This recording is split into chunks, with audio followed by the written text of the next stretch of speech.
ॐ नमो भगवते वासुदेवाय। ॐ नमो भगवते वासुदेवाय। ॐ नमो भगवते वासुदेवाय। यः स्वानुभावम् अखिलं श्रुतिसारमेकम् आध्यात्मदीपम् अतितीर्षितां तमोऽन्धम् संसारिणां करुणयाः पुराणगुह्यम् तं व्याससूनम् उपयामि गुरुं मुनीनाम्। नारायणं नमस्कृत्य नरं चैव नरोत्तमं देवीं सरस्वतीं व्यासं ततो जयं मुदीरये। श्रवणतां स्वकथा कृष्ण पुण्यश्रवणकीर्तिना हृदयन्तस्थो हि अभद्राणि विधुनोति सुहृतसताम्। नष्टप्रायेषु अभद्रेषु नित्यं भागवत सेवया भगवती उत्तम श्लोके भक्तिर्भवति नैष्टिकी। श्रवणतः श्रद्धया नित्यं गृणतश्च स्वचेष्टितम् कालेन नातिदीर्घेण भगवान् विशते हृदि। कृष्णाय वासुदेवाय देवकी नंदनाय च नन्दगोपकुमाराय गोविन्दाय नमो नमः। नमः पंकजनाभाय नमः पंकजमालिने नमः पंकजनेत्राय नमस्ते पंकजांग्रिये। जय श्री कृष्ण चैतन्य प्रभु नित्यानंद श्री अद्वैत गदाधर श्रीवासादि गौर भक्त वृंद। हरे कृष्णा कृष्णा कृष्णा हरे हरे हरे राम राम राम हरे हरे। हरे कृष्णा कृष्णा कृष्णा हरे हरे राम राम राम हरे। हरे कृष्णा कृष्णा कृष्णा हरे हरे राम राम राम हरे। हरे कृष्णा। सभी का स्वागत है प्रातःकालीन विशेष सत्र में। कर्म के विधान है ना। कर्म के बारे में हम बहुत चर्चा कर रहे हैं। 4 दिन हो चुके हैं, आज 5वां दिन है। अभी तक हमने काफी गहन चर्चा करी। कर्म बनता कैसे है, कर्म को कैसे जो है जो नहीं त्यागता उसे भोगना पड़ता है और हर स्थिति में भोगना ही पड़ता है। कर्म जो है, विकर्म क्या होता है, कर्म क्या होता है और जो है अकर्म क्या होता है, थोड़ा बहुत हमने इस पे भी चर्चा करी थी। आज हम कर्म के जो है 3 जो कर्म को बंधन बांधते हैं, जो बंधन नहीं सॉरी गुण जो बांध देते हैं, सतोगुणी रजोगुणी और तमोगुणी। ये 3 प्रकार के जो कर्म होते हैं, सतोगुणी कर्म किसे कहते हैं, रजोगुणी कर्म किसे कहते हैं और तमोगुणी कर्म किसे कहते हैं, इस पे थोड़ी सी चर्चा करेंगे। और उसके बाद फाइनल चर्चा करेंगे कि कर्म से कैसे हम छुटकारा पा सकते हैं। कर तो दिया, लेकिन इससे छुटकारा कैसे मिलेगा, इस पे भी हम चर्चा करेंगे। तो श्लोक क्रमांक 18.23, 24 और 25, इन तीनों में सात्विक कर्म, राजसिक कर्म और तामसिक कर्म के बारे में चर्चा करी। 18.23 इसमें कह रहे हैं, नियतम संगरहितम अराग द्वेषतः कृतम अफल प्रेप्त सुना कर्म यत् तत् सात्विकम उच्यते। जो कर्म नियमित है और जो आसक्ति राग या द्वेष से रहित कर्म फल की चाह के बिना किया जाता है वह सात्विक कहलाता है। ओम अज्ञानतिमिरन्धस्य ज्ञानांजन शलाकया चक्षुरुन्मीलितं येन तस्मै श्री गुरुवे नमः। श्री चैतन्य मनोभीष्टं स्थापितं येन भूतले स्वयं रूपः कदा मह्यं ददाति स्वपदान्तिकम्।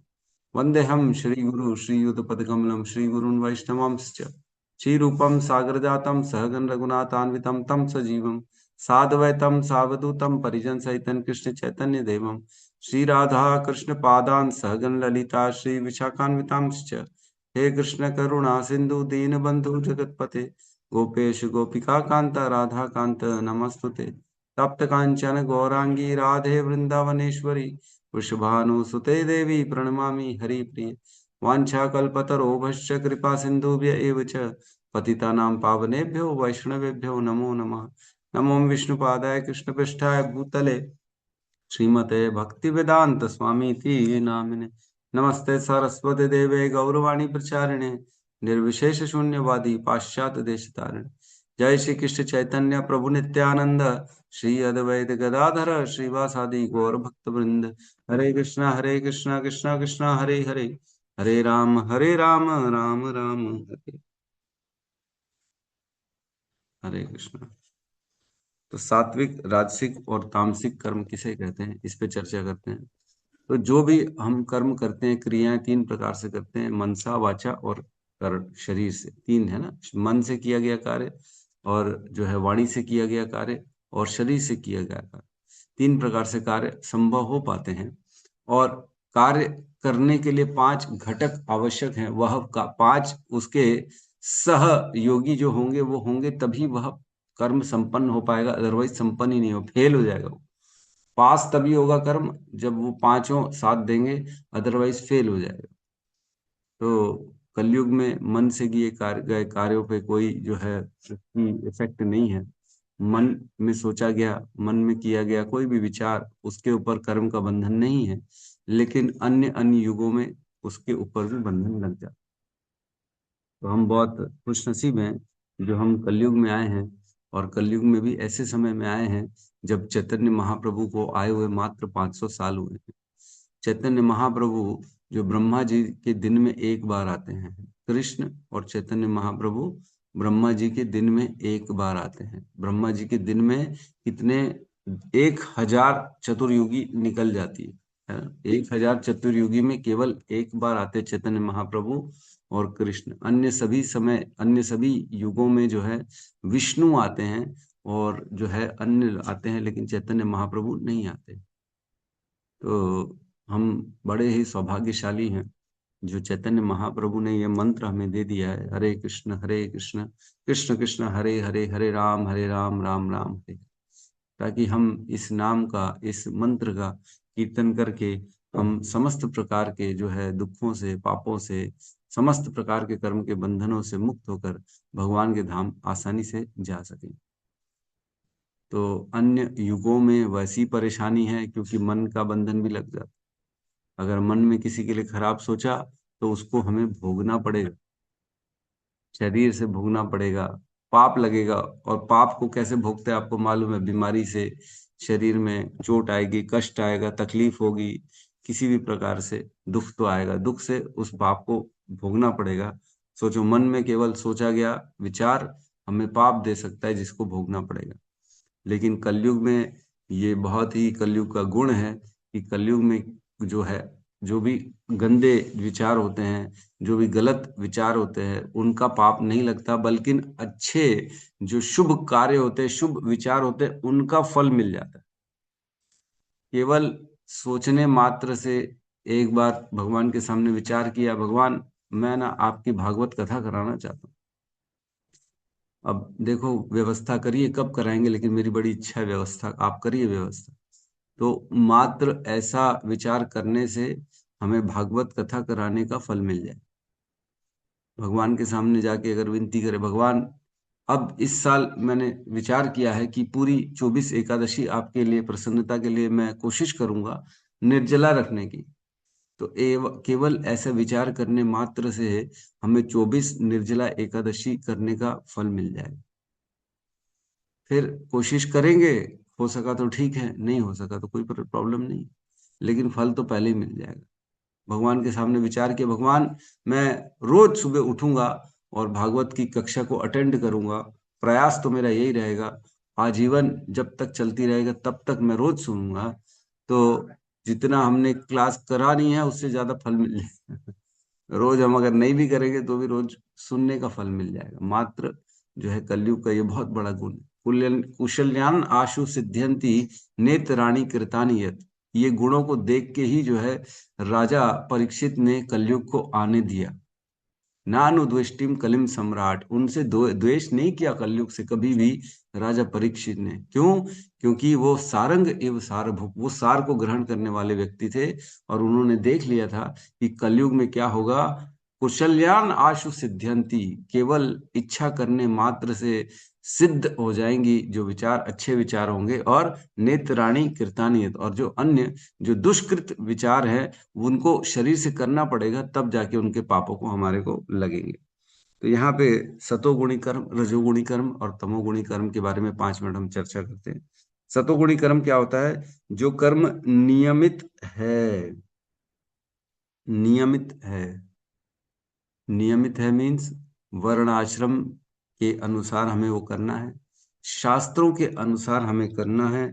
और जो निर्दिष्ट कर्म है, जो भी हमें गुरुओं ने या अन्य अन्य हमारे जो सीनियरों ने हमें कर्म को करने के लिए दिया है, उसे नियमित कर्म कहेंगे जो है। और जो आसक्ति राग या द्वेष से रहित है। पहला तो कर्म नियमित होना चाहिए, मीन्स रेगुलेटेड कर्म होना चाहिए, है ना। नियम, रोज नियम बनाकर हम उस कर्म को कर रहे हैं। 16 माला कर रहे हैं, नियमित कर्म है। भगवान को भोग लगा रहे हैं, नियमित कर्म है। हैं, बच्चों की देखभाल कर रहे हैं, नियमित कर्म है। जॉब पे जा रहे हैं, नियमित कर्म है। और अपने शरीर का देखभाल कर रहे हैं, नियमित कर्म है। ये सारे नियमित कर्म है। तो जो नियमित कर्म है। और कई लोग फिर बोलेंगे, अरे प्रभु, हमने तो नियम बना लिया सिगरेट पीने का रोज, सिगरेट पीते हैं, नियम नियम से रोज शाम को सिगरेट पीते हैं। कई लोग ऐसे भी नियम से प्रभु रोज दारू पीते हैं। नियम है हमारा रोज शाम को पैक पीना है। तो ये वाले कर्म नियमित नहीं है, क्योंकि ये शास्त्रों में वर्णित नहीं है। जो शास्त्र में वर्णित है वो कर्म नियमित कर्म है ना।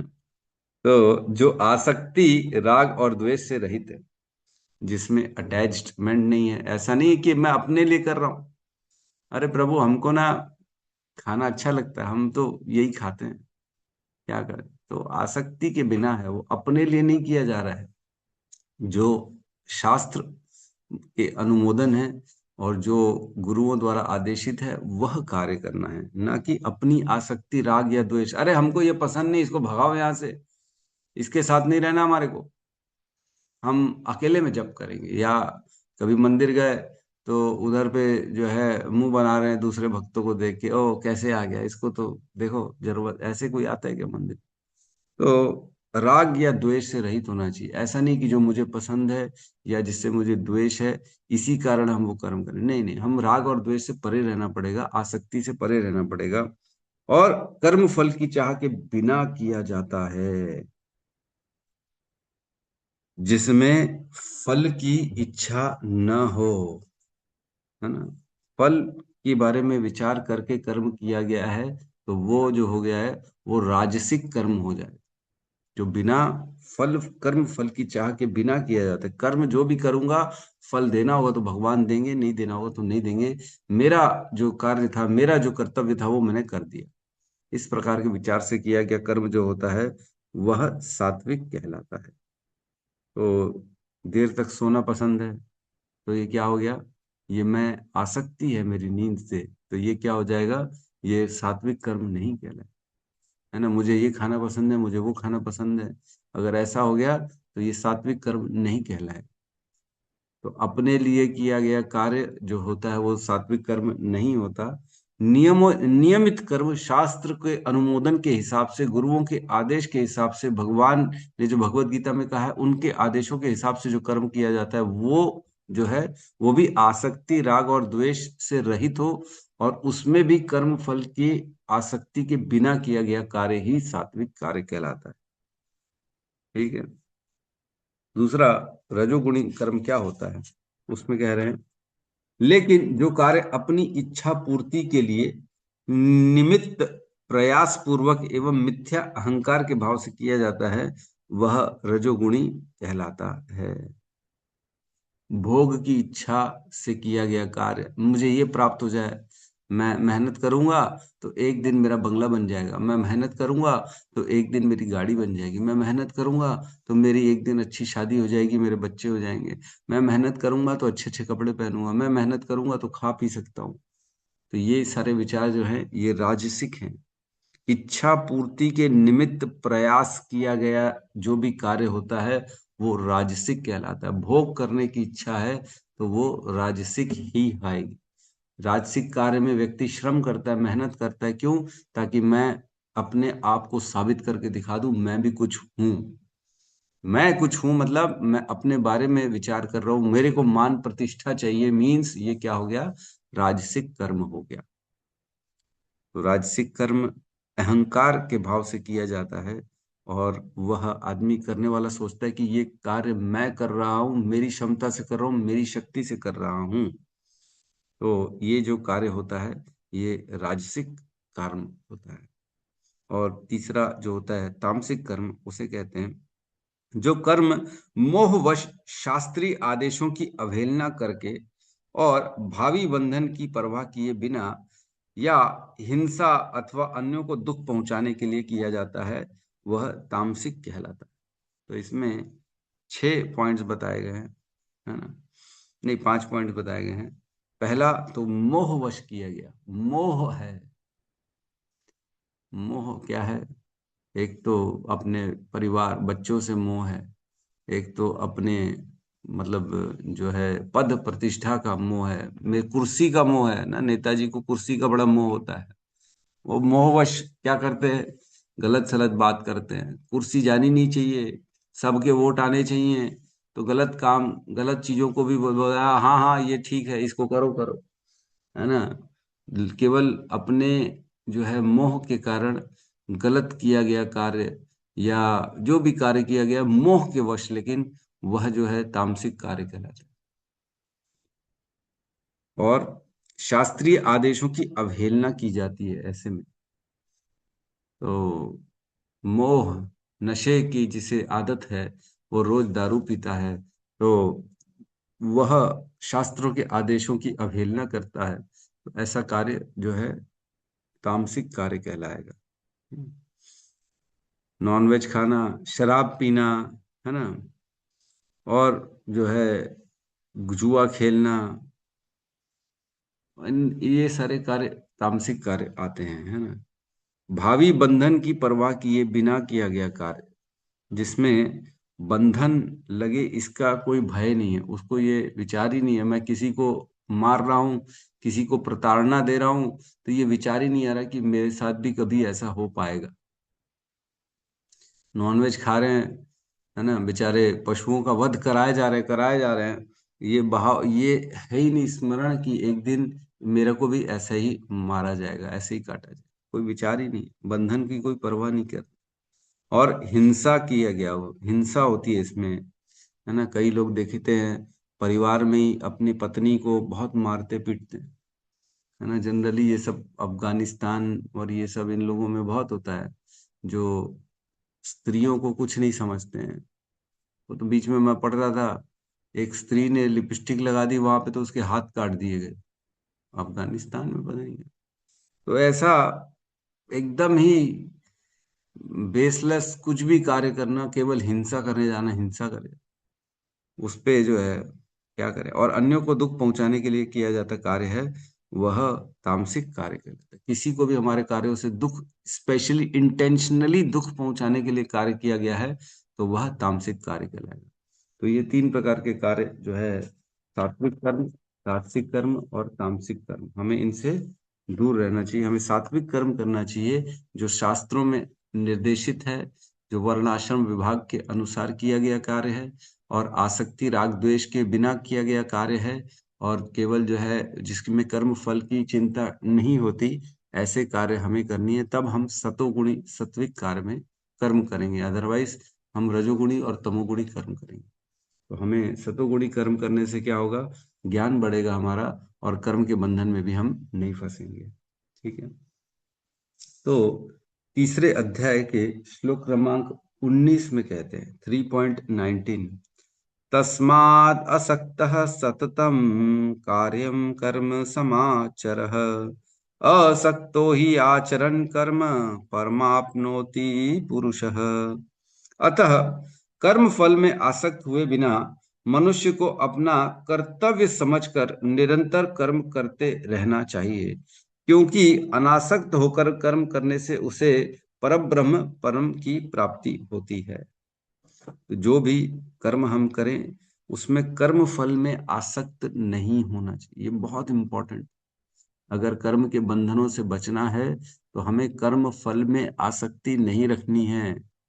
यही तो हमने पढ़ा था ना, त्यागी वह त्यागी होता है जो कर्म फल में आसक्त नहीं होता। 3 प्रकार के हमने त्याग का पर चर्चा करी थी, सतोगुणी त्याग, रजोगुणी त्याग और तमोगुणी त्याग। तो तमोगुणी त्याग में तो वो कर्म करता ही नहीं, वो तो कर्म का ही त्याग कर देता है। और रजोगुणी और सतोगुणी में कर्म तो करता है, लेकिन कर्म के फलों का त्याग नहीं करता रजोगुण में, और सतोगुण में कर्म करता है लेकिन कर्म के फलों का त्याग कर देता है वो, है ना, हमने पढ़ा था। तो कर्म फल से आसक्त हुए बिना मनुष्य को अपना कर्तव्य समझकर निरंतर कर्म करते रहना चाहिए, क्योंकि अनासक्त होकर कर्म करने से उसे परब्रह्म की प्राप्ति हो जाती। तो अगर कर्म हम करेंगे केवल कर्तव्य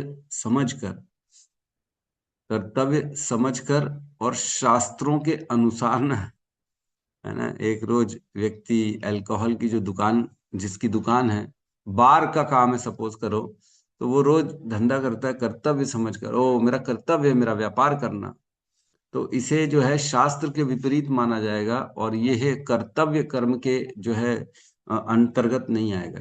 ये विकर्म हो गया, पहले तो विकर्म हो गया ये।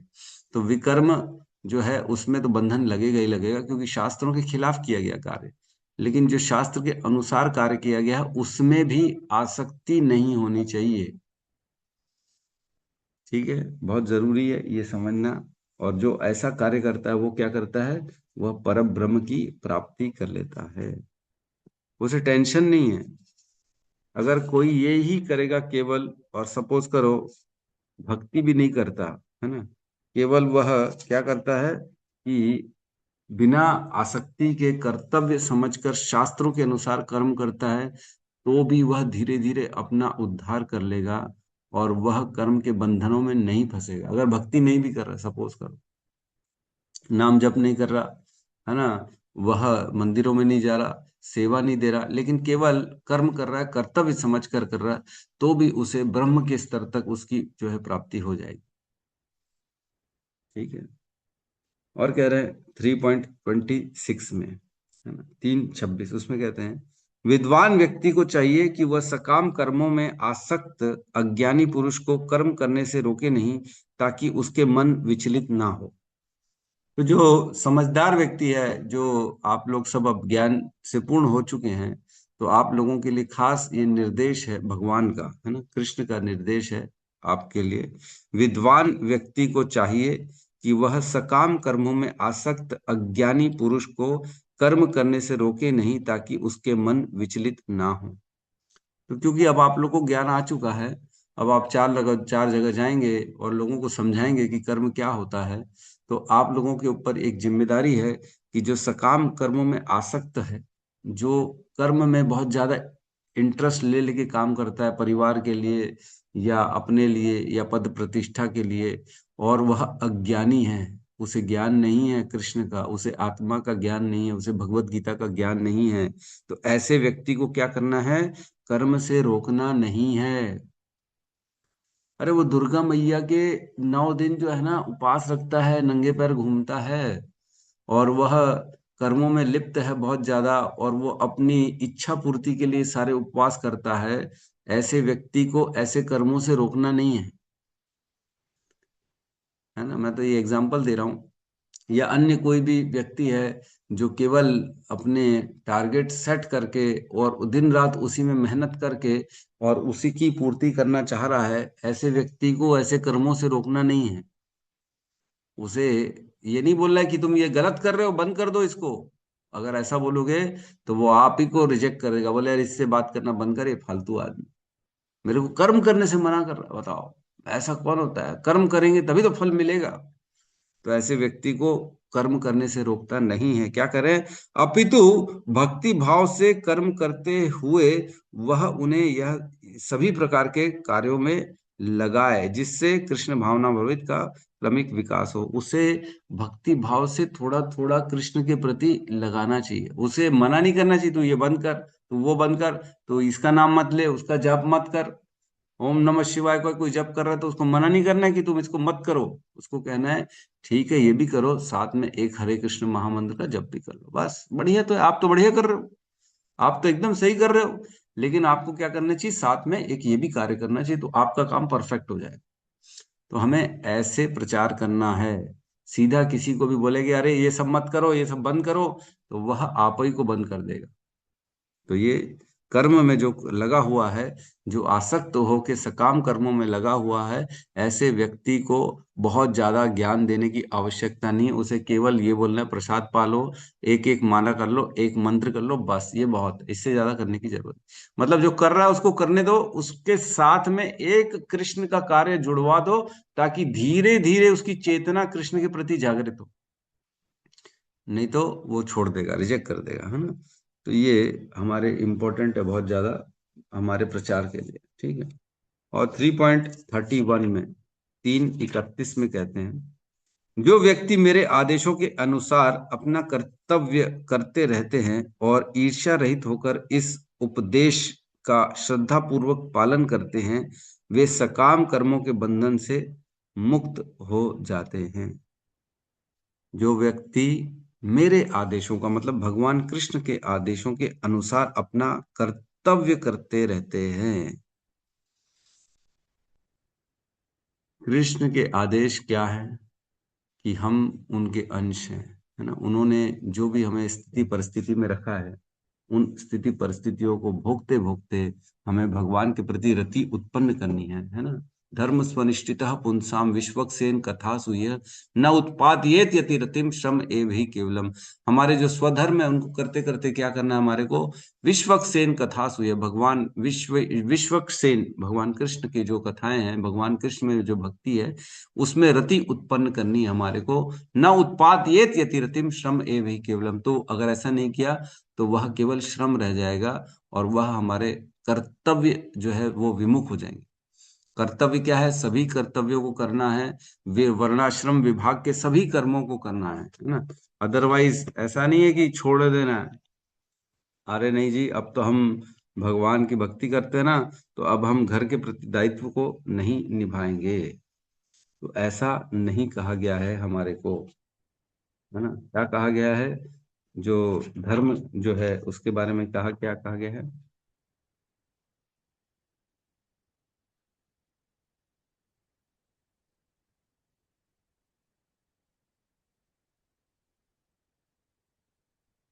हाँ, उसमें कहते हैं, अतः पुंभी द्विज श्रेष्ठो वर्ण आश्रम विभागशः स्वनिष्ठुतस्य धर्मस्य संसिद्धिम हरितोषणम।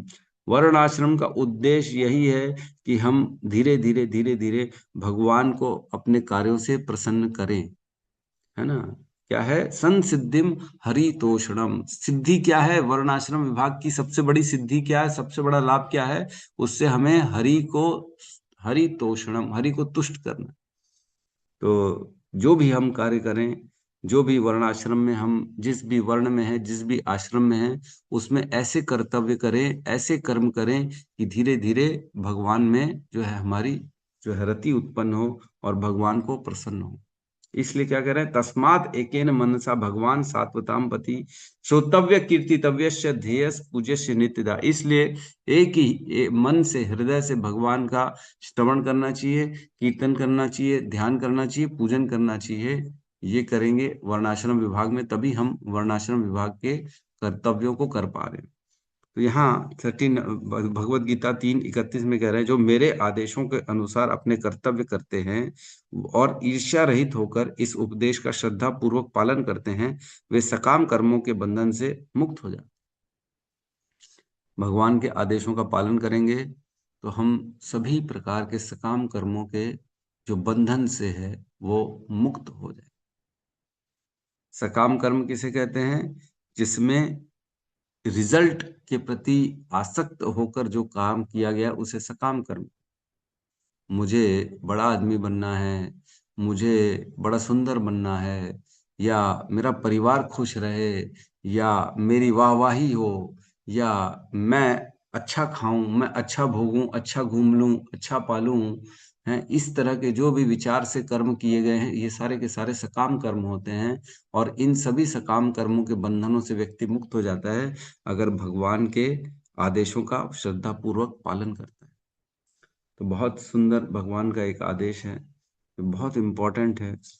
4.37, है ना, 4:37, उसमें कहते हैं, यथा ईधांसि समुद्धो अग्नि भस्मसात् कुरुते अर्जुन, ज्ञान अग्नि सर्व कर्माणि भस्मसात् कुरुते तथा।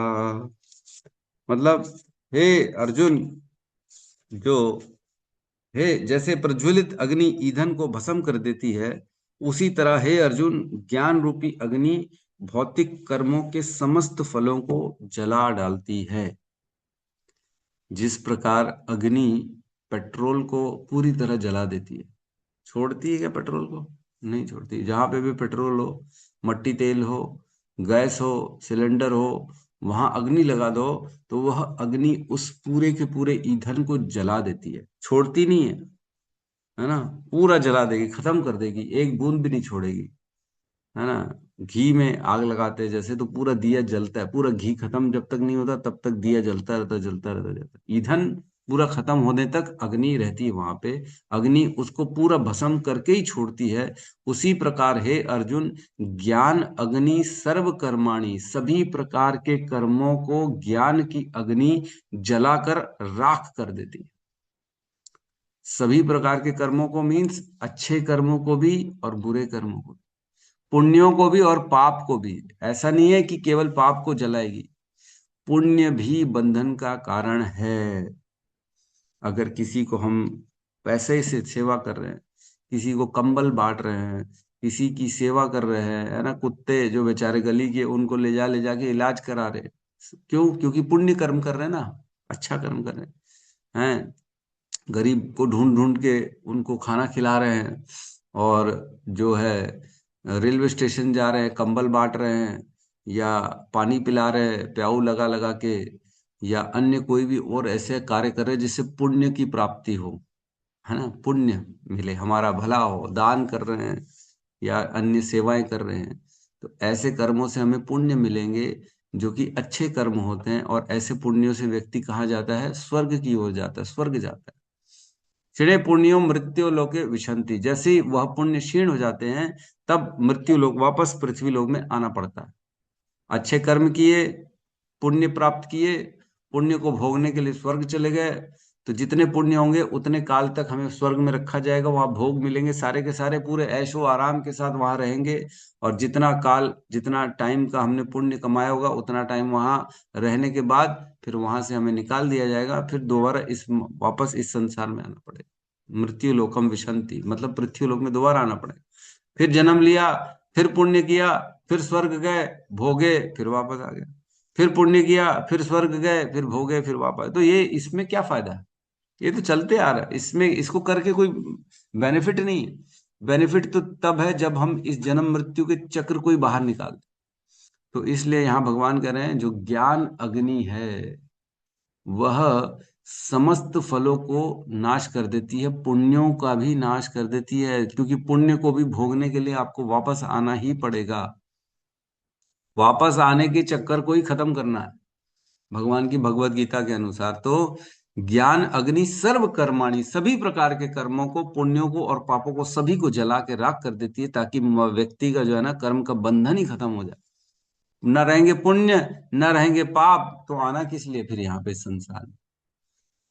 पुण्य रहेंगे तो भी आना पड़ेगा, पाप रहेंगे तो भी आना पड़ेगा, दोनों को भोगने के लिए आना पड़ेगा।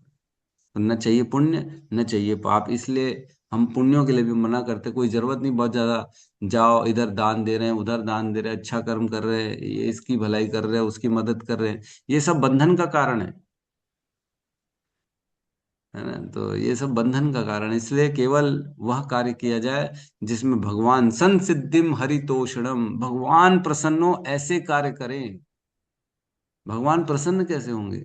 और कौन सा ज्ञान ऐसा है जिससे, ज्ञान अग्नि सर्व कर्माणि, ऐसा कौन सा ज्ञान है जिससे सभी प्रकार के कर्मों का जो है भस्म कर देती है? वह ज्ञान जो भगवत गीता में भगवान ने बताया। क्या?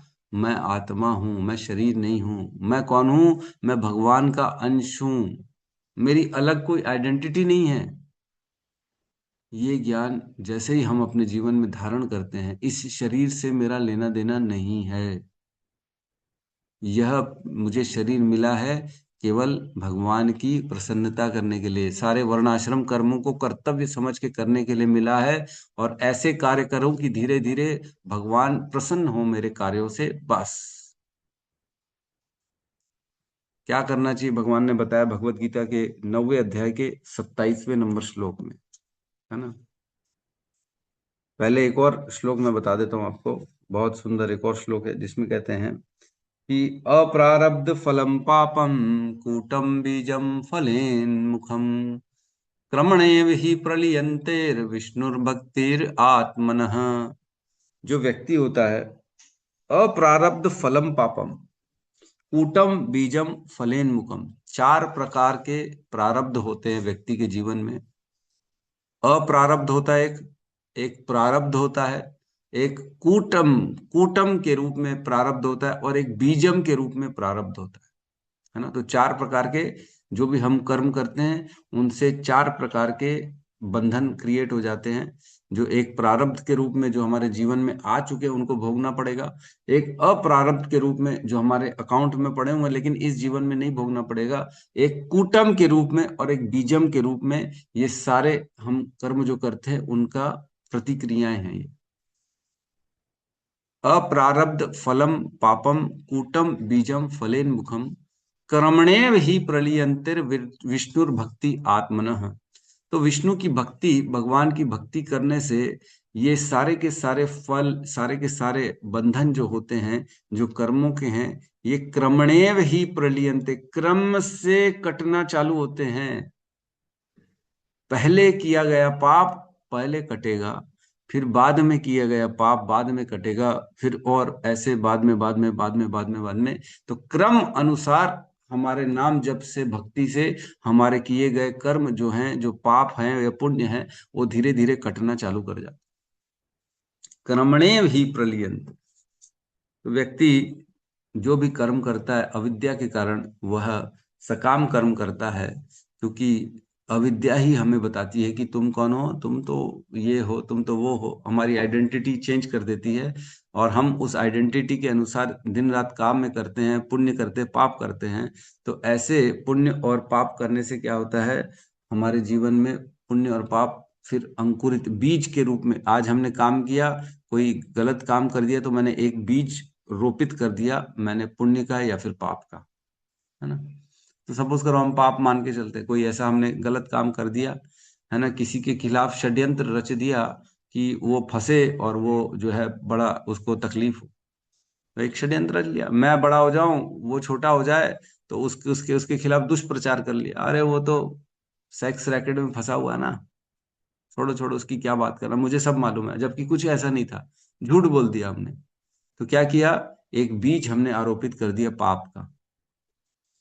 अब क्या होगा, वो बीज, वो पाप रूपी बीज धीरे धीरे बड़ा होगा, है ना, अंकुरित होगा, फिर पौधा बनेगा, फिर और बड़ा होगा, फिर पेड़ बनेगा, फिर फल देगा। और जिस दिन फल देगा उस दिन हमको उसको भोगना पड़ेगा, खाएंगे हम जब फल को, तब क्या होगा, हमें भी वह पाप हमारे ऊपर भी, मतलब वह सारा कार्य हमारे साथ होगा, हमें भी कोई ऐसे ही प्रताड़ित करेगा। तो चार प्रकार से ये कार्य कार्य किए गए ना। तो एक होता है पहले बीज, फिर उसके ऊपर होता है जो है कूटम। कूटम का अर्थ मैं अलग अलग बता रहा हूँ, चार चीज बताई, एक बीजम, कूटम, प्रारब्ध और अप्रारब्ध। ठीक है। तो जब भगवान से अलग भोग करने के कारण हम संसार में हम जब आते हैं, अपने खुश और दुख के लिए जो पाप का बीज उत्पन्न करते हैं उसे बीजम कहते हैं। वो बीज अब इस जीवन में मिले या अगले जीवनों में मिले या अनेक आने वाले जीवनों में मिले, ये कोई निश्चित नहीं होती वो कब मिलेगा। उस कार्य के कारण क्या होता है, धीरे धीरे धीरे धीरे हम जब ऐसे गलत कार्य करते हैं तो हमारे हृदय में संस्कार बनते हैं, संस्कार, वह कार्य करने के। तो जो संस्कार होते हैं, पाप करने के जो संस्कार हैं उसे कहते हैं कूटम। बार बार कूटम मतलब वह संस्कार बन गया है, जैसे एक शरीर से दूसरे शरीर में व्यक्ति अपने संस्कारों को लेके जाता है, तो वह यह जो पाप करने की प्रवृत्ति है वह एक आत्मा दूसरी दूसरे शरीर में ले जाती है। वह उस शरीर में जैसे ही उत्पन्न होगी तो उसके अंदर प्रवृत्ति रहेगी पाप करने की, क्योंकि वो अनेक जन्मों से पाप करते आ रहे हैं, तो इसे कहते हैं कूटम। फिर उस प्रवृत्ति के कारण दोबारा वो ऐसे ही कर्म करेगा, पाप का कर्म करेगा और उसको फिर भोगना पड़ेगा। तो कूटम और बीजम, और इसके बाद होता है पाप, प्रारब्ध और अप्रारब्ध। प्रारब्ध वो है जो इस शरीर को भोगने के लिए पाप और पुण्य दिया जाता है, इसी जीवन में भोगना है, उसे प्रारब्ध कहते हैं। प्रारब्ध जो होता है वह जैसे ही जन्म होता है उसके पहले प्रारब्ध रच दिया जाता है कि इसका प्रारब्ध क्या होगा, उसके अनुसार उसको शरीर दिया जाता है, ताकि वह एक विशेष प्रकार के शरीर में ये सारे पाप को और पुण्य को भोगे बैठ के। तो इस जीवन में जो हमें भोगना है, उसे प्रारब्ध कहते हैं। और जो हमारे पास अकाउंट में पूरा बैलेंस पड़ा हुआ है हमारे कर्मों के द्वारा, अनेक पाप किए, अनेक हमने पुण्य किए, जो अभी इस जीवन में नहीं भोगना है, आगे आने वाले जीवनों में भोगना है, उसे अप्रारब्ध कहते हैं। Where is this shloka? माता जी का कहना है, तो ये है पद्म पुराण का श्लोक है, और भगवत गीता के 9.0 के 9.2, 9 और दूसरा 9वां अध्याय, दूसरे श्लोक के तात्पर्य में मेरे ख्याल से इस श्लोक का वर्णन आप खोल सकते हैं। 9.02।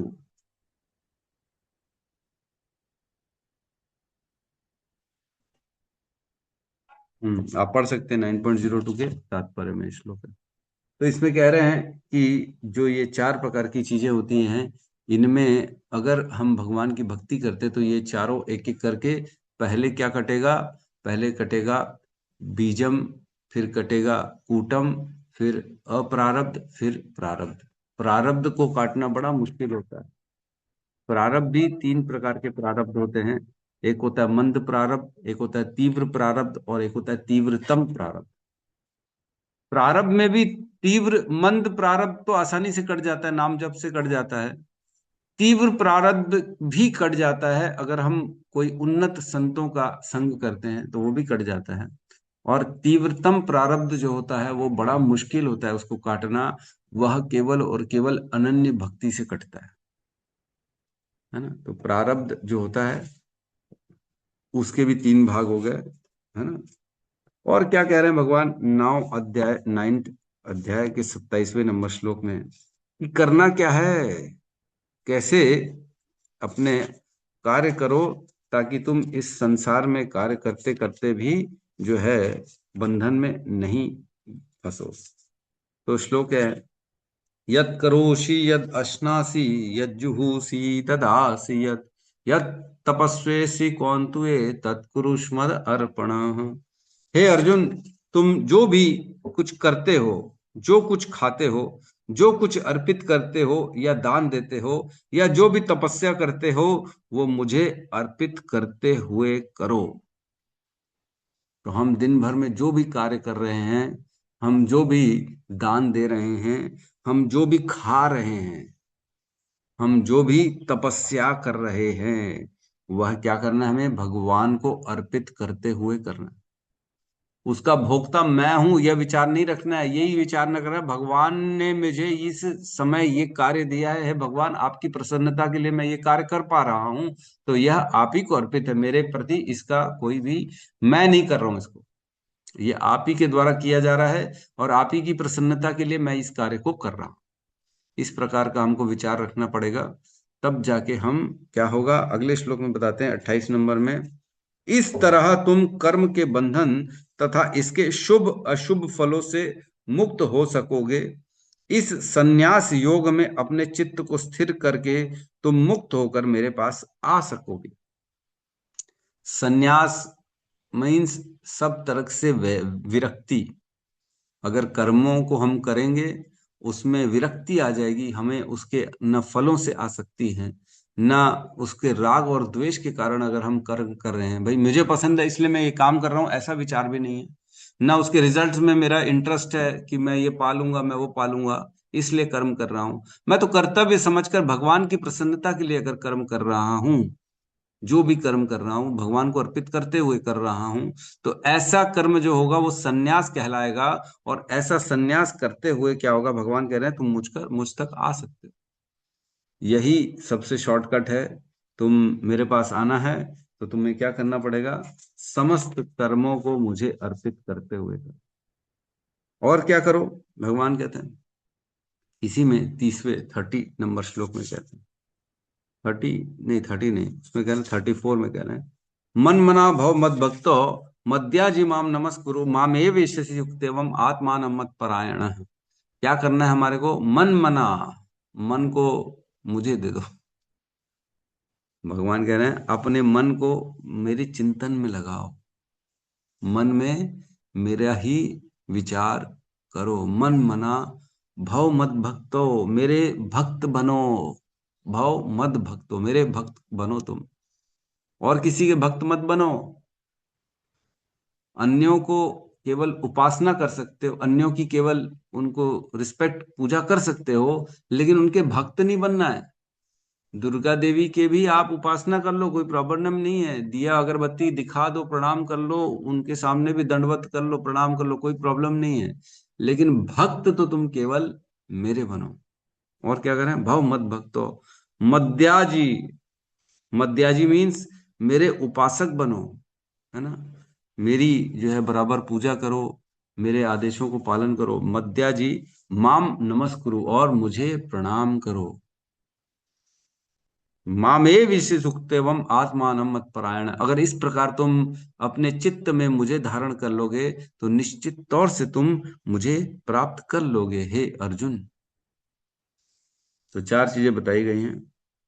मन मुझे दो मतलब मेरा चिंतन करो, मेरे भक्त बनो, मुझे नमस्कार करो, और मेरी ही पूजा करो। भगवान कह रहे हैं। मुश्किल है क्या? मुश्किल है क्या कम का कर्म का ऐसा विचार करना? बहुत मुश्किल है, बहुत मुश्किल है। मन जो है, मन तो वो हमारे हाथ में है कहाँ? मन को ही तो कंट्रोल करना बड़ा मुश्किल है। अर्जुन कहते हैं मैं हवा को तो, वायु को तो कंट्रोल कर सकता हूं, लेकिन मन को नहीं कंट्रोल कर सकता। मन तो बहुत दुष्कृतम है, बहुत अच्छा। क्या है श्लोक कहते हैं वो 6वें अध्याय में, कहते हैं कि मन को जो है कंट्रोल करना बड़ा मुश्किल है। चंचला ही मना कृष्ण प्रमादि बलवद्रणम तस्य अहम निग्रहम मन्ये वायुरेव सुदुष्कृतम। मैं वायु को तो, जो सुदुष्कृत है, उसको तो कंट्रोल कर सकता हूँ, लेकिन मन को नहीं कर सकता। क्यों? क्योंकि बलवद्रणम है, चंचल है, ये समझता कहाँ है। तो हमें मन को समझाना पड़ेगा, मन को पहले भगवान में लगाना पड़ेगा, फिर सारे कार्यों को भगवान को समर्पित करना पड़ेगा, और कार्यों में अनासक्त होकर कर्म करना पड़ेगा। तब जाके हम इन कर्म के बंधनों से बच पाएंगे और इसी जीवन में भगवान की प्राप्ति कर पाएंगे। ठीक है, तो मैं आज यहाँ पे जो है इस, जो हमारा टॉपिक है, वैसे तो और भी काफी सारी चीजें डिस्कशन करने की थी, लेकिन मैं यहाँ पे आज अब विराम दे रहा हूँ, क्योंकि इसमें और गहराई में जाएंगे तो चले जाएंगे। बट मोटा मोटी हमने लगभग लगभग सारे जो जो सारा भगवान के द्वारा भगवत गीता में लगभग लगभग कवर कर लिया पॉइंट्स को, कर्मों के विचार में, जो भगवान जहाँ जहाँ भगवान ने कर्म के बारे में कहा है। और आशा करता हूँ कि सबको समझ में आ गया होगा कि हमें कर्म कैसे करना है, कर्म बनता कैसे है, कर्म के जो है इफेक्ट्स कैसे आते हैं जीवन में, है ना। कहते हैं पहले रचा प्रारब्ध पीछे रचा शरीरा, है ना। पहले रचा प्रारब्ध पीछे रचा शरीरा, पहले प्रारब्ध की रचना होती है, उनको भोगने के लिए फिर शरीर की रचना होती है। तो ऐसा नहीं सोचना चाहिए कि मैं जो भोग रहा हूं या जो मेरे जीवन में सुख दुख है वह पहले से ही निश्चित हो चुका है, उसको तो भोगना ही पड़ेगा। इस जीवन में शरीर बना ही उसी के माध्यम से है, ताकि हम उस सुख और दुख को भोगें इस शरीर में, और इस शरीर से नए कर्मों का निर्माण करें। पीछे वाले प्रारब्ध को भोगना पड़ेगा सुख और दुख के रूप में, और जो हम आज नए कर्म करेंगे वह नए कर्म कहलाते हैं। जो आज हम कर्म करते हैं अपने बुद्धि से, अपने ज्ञान से, अपने विवेक से, वह कर्म नए होते हैं, और उन कर्मों के निर्माण से हम आने वाले भविष्य में अपना उद्धार कर सकते हैं या अपना पतन कर सकते हैं। ठीक है, तो हम प्रश्नों को ले लेते हैं। पहले कमल लता माता जी प्लीज, यस, आप कुछ कहना चाह रहे हैं?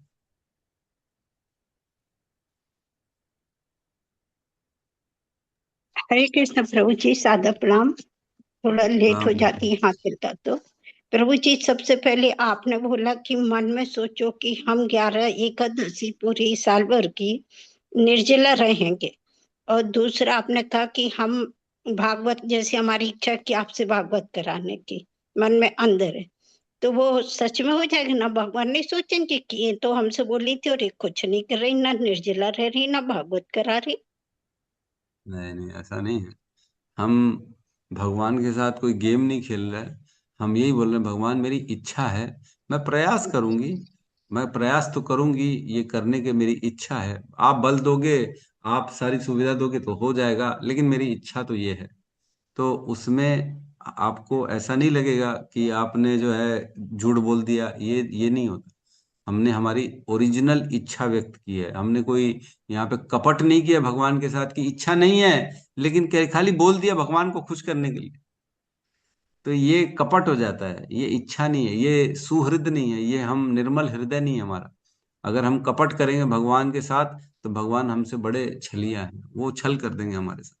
तो हमारे हृदय में ऐसी भावना भी रखनी चाहिए कि हमें प्रयास करेंगे यथाशक्ति, अगर संभव हुआ तो मैं करूंगी, नहीं हुआ तो कोई दिक्कत नहीं। आपकी इच्छा होगी तो ही काम होते हैं, बाकी मेरी इच्छा से तो काम होते नहीं। मैंने इच्छा व्यक्त कर ली, अब कराना ना कराना आपका काम है। तो इस प्रकार हम भगवान को अगर विनती करेंगे तो उनके फलों को हमें मिल जाएंगे। लेकिन अगर हम कपट करेंगे कि नहीं कराना है ही नहीं मेरे को, मैं बोल देती हूँ खाली पुण्य पाने के लिए, तो भगवान जानते हैं हृदय में क्या चल रहा है, फिर वो उसका फल नहीं मिले, है ना?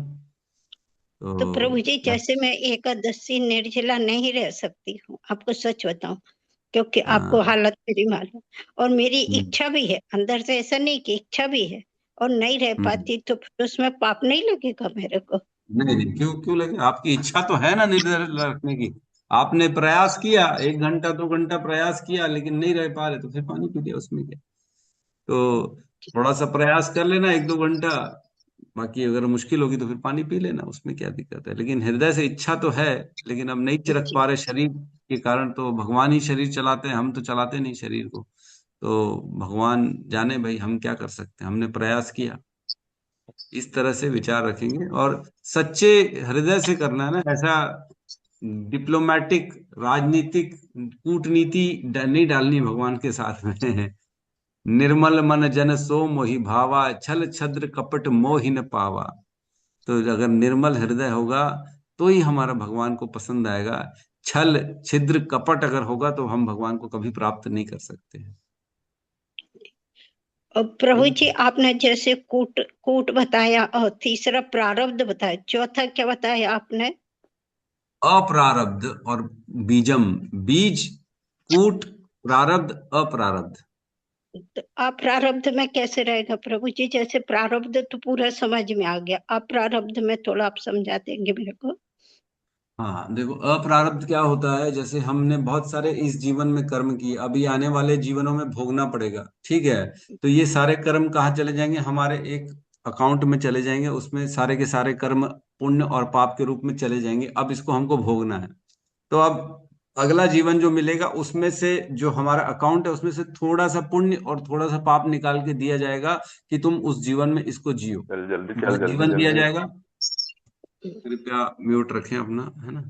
तो उस जीवन में क्या किया जाएगा कि वह कुछ पुण्य और कुछ पाप को निकाला जाएगा और एक जीवन में भोगने के लिए दिया जाएगा। तो बाकी जो बैलेंस बच गया अभी अकाउंट में, उसको अप्रारब्ध कहेंगे। वो है, कर्म किए गए हैं, उसको आने वाले कभी भी योनि में भोगना ही पड़ेगा हमारे को। उसको अप्रारब्ध कहेंगे। रेडी है, वो पड़ा हुआ है, हमने काम कर दिया है। जैसे धृतराष्ट्र ने 100 चिड़िया को मार दिया था। अब 100 जीवन के बाद उनको उसको भोगना पड़ा। तो पहले जीवन में सपोज करो उन्होंने चिड़िया को मारा, और 100वें जीवन में धृतराष्ट्र के रूप में आए और 100 बच्चे इनके मारे। तो बीच के जो 98 जीवन थे, उन जीवनों में यह जो किया गया कार्य था वो अप्रारब्ध के रूप में उनके साथ चल रहा था। वो उस जीवन में आया नहीं, लेकिन उनके अकाउंट में पड़ा हुआ है। आगे चल के मिलेगा, आगे चल के मिलेगा, आगे चल के मिलेगा। तो वह अप्रारब्ध जो था, ये 100वें जीवन में प्रारब्ध बनकर इनके जीवन में आ गया कि इस जीवन में अब इसको तुमको भोगना पड़ेगा। तो वो प्रारब्ध हो गया, और पिछले जो जीवनों में वो अप्रारब्ध के रूप में उनके अकाउंट में पड़ा हुआ था।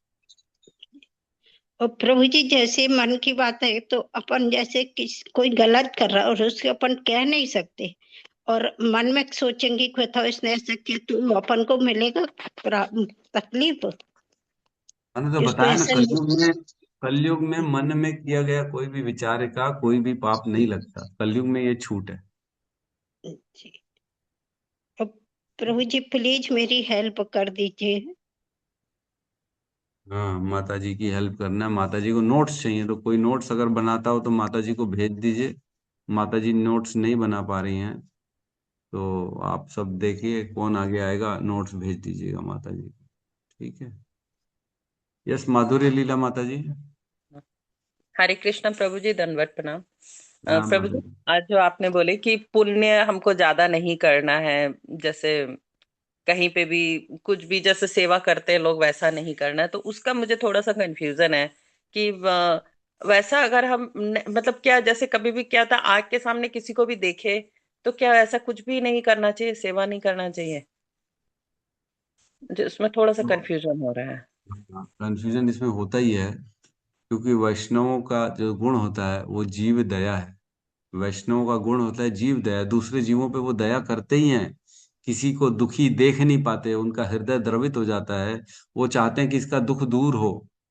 तो दुख दूर करने के लिए सबसे बड़ा साधन क्या है? उन्हें भगवान का नाम देना, उन्हें भगवान की भक्ति देना, जिससे वह अपने पापों को खत्म कर सकते हैं। है ना? दुख क्यों आता है? पापों के कारण होता है। और जैसे ही हम किसी से हरिनाम संकीर्तन कराते हैं या उनको भगवान कृष्ण की भक्ति देते हैं, तो ये सबसे बड़ा जो है उनके लिए पुण्य है। और इसको देने से क्या होगा? भगवान को प्रसन्नता होगी। और भगवान की प्रसन्नता करना ही हमारे जीवन का उद्देश्य है। हमें ऐसे कर्म करने हैं जिससे भगवान प्रसन्न हो। तो आप किसी की सेवा पैसे से करें या उनके जो है दुखों को दूर करके करें, इससे अच्छा उन्हें भगवान का हरिनाम दे दें, तो ये सबसे बड़ी सेवा हो जाएगी। और आप दूसरों का दुख भी दूर कर पाएंगे। उन्हें जो है आत्म आनंद प्रदान हो जाएगा, उनके हृदय में आनंद आएगा, वो संतुष्टि को महसूस करेंगे जैसे ही वो भगवान की शरण में जाएंगे। तो ये सबसे श्रेष्ठ साधन है किसी का दुख दूर करने का।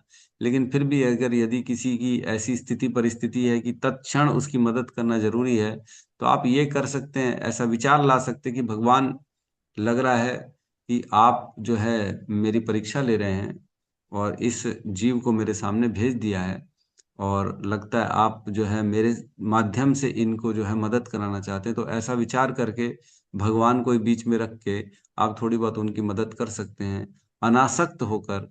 और इस भावना से कि मेरा कर्तव्य है, मेरे को आपने इससे ऊपर रखा है तो मेरा ये कर्तव्य है कि मैं इसकी मदद कर दूं, इस भावना से हम करेंगे तो ये राजसिक कर्म आ जाएगा और इसके बंधन में आप नहीं बंधोगे। लेकिन जी। भावनाओं का बड़ा खेल चल रहा है माता जी, यहाँ केवल विचारों का खेल चल रहा है। आप क्या विचार से कर्म कर रहे हो, इस पे ही उस कर्म का बंधन डिपेंड करता है कि उस कर्म का बंधन पाप होगा, पुण्य होगा या भक्ति होगी। ये उस विचार पे डिपेंड करता जी। तो प्रभु जी, मंदिर से जो अन्नदान करवाते हैं फिर वो क्या है? तो वो भी है। तो मंदिर, एक सेवा ही है। तो मंदिर वो तो भी तो, भगवान का मंदिर है ना, वहां तो वैष्णवों की सेवा हो रही है ना, नहीं, भगवान जो के अन्नदान भक्तों। करवाते हैं ना बाहर ले जाके, जो अन्नदान करवाते हैं, तो वो। हम्म, वही मैं बताया ना, भावनाओं की खेल है माता जी। क्या भावना से आप किसको क्या मदद कर रहे हो, क्या कर रहे हो, ये केवल आपके विचारों के ऊपर डिपेंड करता है।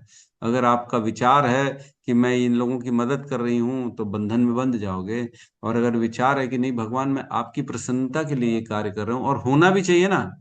ऐसा नहीं है कि आप कर रहे हो, जो है पैसा दे दिए सड़क में खड़े बगल में भिखारी को, और सोच रहे हो कि भगवान मैं आपकी प्रसन्नता के लिए कर रहा हूँ, जब मालूम है दिख रहा है कि बाद में जाके वो सिगरेट पिएगा, दारू पिएगा, तो फिर ऐसा नहीं होगा। आपको थोड़ा सा, भगवान बोलते हैं, मैंने बुद्धि दी है, पता करो सही है कि गलत है। तो ये पता भी करना हमारा दायित्व है कि हम जिसकी सेवा कर रहे हैं वो सही में उसका उपयोग सेवा में जा रहा है कि नहीं जा रहा है। ऐसा नहीं है आंख मूंद के सेवा कर रहे हैं और पता लगा वो पैसा हमारा जो है ना, लोग मिल बांट के खा रहे हैं और खत्म कर रहे हैं, दारू पी रहे हैं, मजे कर रहे हैं और हमको उल्लू बना रहे हैं। ऐसा नहीं होना चाहिए। हमारे को थोड़ा सा दिमाग भी लगाना पड़ेगा दान देने के पहले, और ये विचार भी करना पड़ेगा क्या उस इसका उपयोग सही हो रहा है कि नहीं हो रहा है, क्या वाकई में मेरे पैसे को भगवान की सेवा में लगाया जा रहा है कि नहीं लगाया जा रहा है। तो इस तरह का विचार करना चाहिए। तो इतना फंसने से अच्छा है कि हमें ये सब में फंसना नहीं चाहिए, ज्यादा मदद नहीं करनी चाहिए। जी, तो अन्नदान क्योंकि करने से वो प्रसाद खा भी लेंगे, वो प्रसाद रहता है। हाँ, अन्नदान अगर करना है तो पहले भगवान को ऑफर कर दीजिए, तुलसी पत्र लगा के या उसमें थोड़ा सा 2 निर्माल्य के दाने मिला दिए तो ताकि पूरा जगन्नाथ जी का प्रसाद हो जाए, तो प्रसाद का वितरण करने में कोई प्रॉब्लम नहीं। ठीक है प्रभु जी। और प्रभु जी आपका कल मैं वो क्लास सुनी संडे का, बहुत अच्छा हाँ, लगा। मुझे एक बहुत एग्जाम्पल आपका बहुत अच्छा लगा कि भगवान जो सिलेक्शन करते हैं वो मुझे बहुत अच्छा लगा। मतलब वो एकदम अलग टाइप का था कि भगवान हमारा सिलेक्शन करते हैं कि आपको हाँ, नाम लेना है, मिलना है कि नहीं, भगवान को बुलाना है कि नहीं धाम। तो हाँ, वो बहुत अच्छा लगा। मतलब एकदम नया टाइप का मैंने वो सुना कि भगवान हमारा सिलेक्शन करते हैं कि हमें ये चीज करना है नहीं करना है। भगवान जब तक नहीं बोलेंगे तब तक हमारा ये नहीं हो पाएगा। बहुत अच्छा लगा प्रभु जी उस दिन संडे का क्लास, लेकिन बहुत कम था, बहुत जल्दी खत्म हो गया था। हाँ, क्या जी। करें, समय था ना, वो भाव था। जी। जी जी, हरे कृष्णा उसमें प्रभु जी, धन्यवाद, प्रणाम। जरूर बना। थैंक यू माता जी। यस, सुरभि कृपा देवी दासी माता जी, हरे कृष्ण प्रभु जी, दंडवत प्रणाम। प्रणाम माता। प्रभु जी, मेरा क्वेश्चन था जैसे कि पुण्य कर्म का फल होता है कि उस ऊंचे लोगों में स्थान मिलता है, वहां पे भोगने को मिलता है। जैसे कि स्वर्ग लोग कोई मनुष्य को मिला है किसी को, तो जैसे वहां बोलते हैं कि पुण्य खत्म होने के बाद फिर नीचे भेज दिए जाते हैं, तो वहां शरीर छूटता है फिर आत्मा आती है ना प्रभु जी, ऐसा होता है? देखो ऐसा है कि वहां जो देवताओं का शरीर है ना, वह छूट जाता है। ऐसा कोई काल नहीं है जिस समय आत्मा बिना शरीर के रहे, ऐसा नहीं होता। हर समय शरीर जो है, कोई ना कोई शरीर आत्मा के पास रहता ही है, सूक्ष्म शरीर रहता है। तो सूक्ष्म शरीर को लेके आत्मा आती है, और जो वहां स्थूल शरीर जो देवताओं का शरीर है वो छूट जाता है, और सूक्ष्म शरीर लेके आत्मा नीचे आती है, बादलों में बैठ जाती है। फिर बादल से, बारिश से नीचे आती है जमीन में, फिर जमीन से खेतों में जाती है, फिर अन्न क्षेत्र में जाती है, फिर चावल दाल इन सब में प्रवेश करती है, फिर वह लोगों के शरीर में जाती है। इस प्रकार आत्मा ट्रेवल करती है। तो देवताओं का जो शरीर होता है वह देव शरीर बोला जाता है, दिव्य शरीर होता है। वह भोगने के लिए होता है, और उसमें बड़ी शक्ति होती है। और उसमें व्यक्ति कभी भी दुख नहीं होता, उस शरीर में कभी बीमारी जो है वो नहीं होती, बुढ़ापा नहीं आता उस शरीर में, मल मूत्र नहीं त्यागता उस शरीर में। इस तरह का वो शरीर होता जी प्रभु है। जी, ठीक है। मतलब कि एक तरीके से वो मृत्यु होती है, ऐसा टाइप का हम नहीं ये नहीं, समझ सकते मृत्यु नहीं होती, जन्म मृत्यु नहीं होता स्वर्ग में। स्वर्ग में जन्म भी नहीं होता, मृत्यु भी नहीं होती, कोई बुढ़ापा नहीं है, कोई बचपना नहीं है, कोई छोटा बच्चा नहीं है वहां पे। एक ही शरीर मिलता है जाते साथ, वह न बढ़ता है न घटता है। वह शरीर एज इट इज शक्तिशाली, पूर्ण रूप से रोज रिचार्ज हो जाते हैं। जैसे मोबाइल को हम रोज रिचार्ज कर देते हैं, वैसे ही हर रोज वह शरीर जो है रिचार्ज हो जाता है। आज जितना भोग कर लिया भोग कर लिया, ऐसा नहीं है भोग का इफेक्ट कल भी रहेगा, कल अब वापस से दोबारा रिचार्ज शरीर फुल 100% मिल जाएगा हमारे को। तो वहां का शरीर अलग रहता है। वहां न मृत्यु होती है न जन्म होता है, शरीर मिलता है और छूट जाता है, ऐसा होता जी सर। है। हाँ। धन्यवाद प्रभु जी। हरे जैसे हम कृष्ण। सपना देखते हैं, सपने में किसी और शरीर में रहते हैं, और जैसी आंख खुलती है हमारे इस शरीर में आंख खुल जाती है। तो क्या आपका जन्म हुआ, आपको शरीर मिल दिया गया? नहीं, दिया नहीं गया, ये था।